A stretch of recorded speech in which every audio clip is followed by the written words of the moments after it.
क्या आप देश और दुनिया की खबरों से रह जाते हैं बेखबर?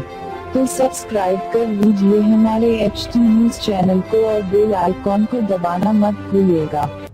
उत्तर प्रदेश के सीतापुर में असदुद्दीन ओवैसी की पार्टी AIMIM को बड़ा झटका लगा है। सीतापुर जिले में पुलिस ने AIMIM के 50 कार्यकर्ताओं के खिलाफ केस दर्ज किया है। कहा जा रहा है कि AIMIM के कार्यकर्ताओं ने बिना अनुमति के ही बाइक रैली निकाली थी। यही वजह है कि कोरोना दिशा निर्देशों का उल्लंघन करने के आरोप में मामला दर्ज किया गया है।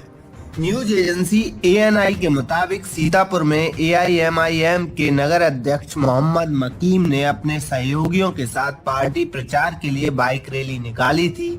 इस दौरान एक बाइक पर एक से अधिक सवार होकर झुंड बनाकर बिना अनुमति के प्रदर्शन कर रहे थे।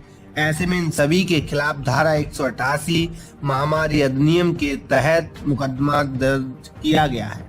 बता दें कि हाल ही में हुए बिहार विधानसभा चुनाव में असदुद्दीन ओवैसी की पार्टी ने शानदार प्रदर्शन किया था। AIMIM ने 5 सीटों पर जीत दर्ज की थी। बिहार चुनाव के बाद अब AIMIM की नजर पश्चिम बंगाल और उत्तर प्रदेश में है। पश्चिम बंगाल से सटे बिहार के जिलों में अपनी उपस्थिति दर्ज कराने में कामयाब हुए असदुद्दीन ओवैसी अगले साल होने वाले चुनाव के साथ साथ उत्तर प्रदेश में होने वाले 2022 के चुनाव में उतरने की तैयारी में है। क्या आप देश और दुनिया की खबरों से रह जाते हैं बेखबर? तो सब्सक्राइब कर लीजिए हमारे HT न्यूज चैनल को और बेल आइकॉन को दबाना मत भूलिएगा।